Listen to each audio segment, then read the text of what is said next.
Le 10 mars 2007, lors d'un classico, quelqu'un va changer le monde du football à tout jamais. Dans ce match, on avait ce qui se faisait de mieux comme joueur à l'époque, Casillas, Ramos, Puyol et même Ronaldinho. Le match va très vite s'emballer avec Van Nistelrooy qui ouvrira le score dès la 4e minute de jeu.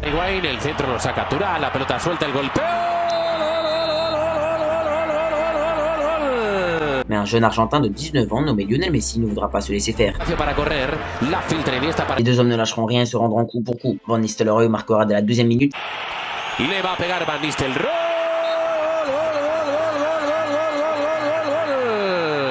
Et Messi lui répondra à la 27e minute. Sí, no, es Deco. Deco para Eto'o en la apertura recibe Ronaldo. Et malheureusement pour les Catalans, Ramos viendra mettre le but du 3-2 pour le Real Madrid, signant sûrement la victoire de madrilène. Lanza la falta Guti, el remate. Mais quand tous les Barcelonais avaient perdu espoir, Lionel n'avait pas gagné le match, le Nando Rosario aurait gagné le respect et l'admiration de toute la planète foot. Mais avant d'en arriver là, regardons la naissance de la légende qu'est devenue Lionel Messi. Lionel Andrés Messi Cucitini, né le 24 juin 1987 à Rosario en Argentine, commence le football très tôt, dès l'âge de 6 ans, Newell's Old Boys. Et dès l'âge de 6 ans, le talent saute aux yeux chez ce gamin. Il ne fera que de se faire surclasser de catégorie, passant des U6 au U11 à 6 ans, je le rappelle, et il marquera plus de 500 buts en compétition de jeunes. Mais malheureusement, à l'âge de 10 ans, il sera diagnostiqué avec une déficience en hormones de croissance. Pour ceux qui ne connaissent pas cette maladie, en gros, quand toi à 10 ans tu fais 1m10, lui faisait 70 cm. Et d'après les médecins, s'il n'est pas traité, à 18 ans il fera 1m50. Beaucoup vont me dire qu'il y a un traitement, et effectivement il y a des hormones de croissance, mais le traitement coûte 1000 $ par mois. La famille de Messi est très pauvre et n'a pas les moyens de payer ce traitement. Et son club est un club local qui ne peut pas se permettre de payer autant pour un jeune de 10 ans. Mais en septembre 2000, le directeur sportif du FC Barcelone sera impressionné par le talent de jeune Messi. Il emmènera directement Messi en Catalogne, et là une scène mythique arrivera.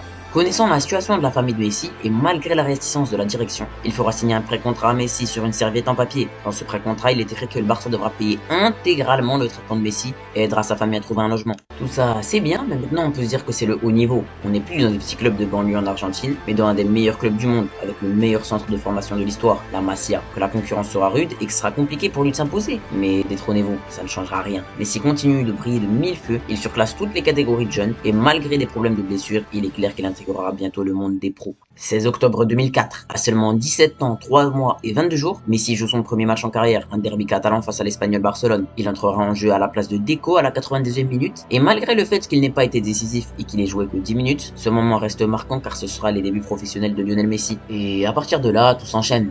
Il marque son premier but 7 mois plus tard, le 1er mai 2005 face à Albacete, sur un service de Ronaldinho, devenant le plus jeune buteur de l'histoire du Barça.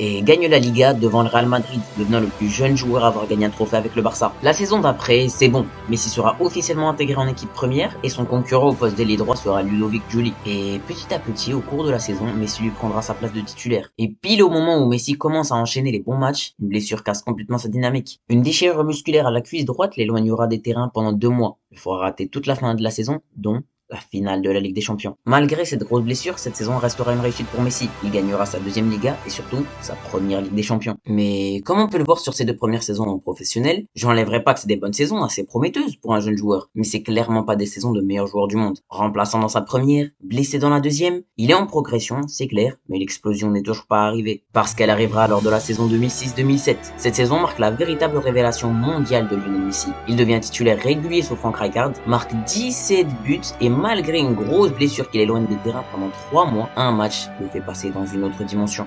Ce match, c'est le fameux classico du 10 mars 2007 dont on a parlé au début de la vidéo. Car en marquant ce triplé, non seulement il devient le plus jeune joueur à inscrire un triplé dans un classico, mais surtout, les comparaisons qui commençaient déjà à naître au vu du talent de Lionel Messi exploseront. C'est avec Diego Armando Maradona. Parce qu'un Argentin, petit de taille, très bon dribbleur qui était exceptionnel au Barça, ça ne s'invente pas. Sachant que quelques semaines plus tard, il inscrira 2 buts qui sont des copies conformes des 2 buts les plus célèbres de Diego Maradona. Le but du siècle.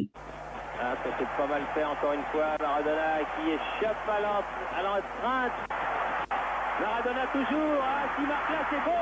C'est génial. Eta para Messi, Messi, Messi, Messi, Messi, Messi, Messi, Messi, immens Messi, encara Messi, encara Messi, encara Messi, encara Messi, encara Messi, encara Messi, encara Messi, encara Messi, encara Messi, encara Messi, encara Messi, encara Messi, gol, gol, gol, gol, gol, gol, gol, gol, gol, gol, gol, gol, gol, gol. Et à la main de Dieu. Pretty well so far. This looking dangerous. That's a poor clearance. Maradona with Shilton. Looked like handball. Holds well. Played across, deflected it. Et même si cette saison-là, il ne gagnera aucun trophée, il sera élu 3e au Ballon d'Or derrière Cristiano Ronaldo et Ricardo Caca, et c'est là qu'un règne de terreur absolue commencera. Ça sera le prime de Lionel Messi.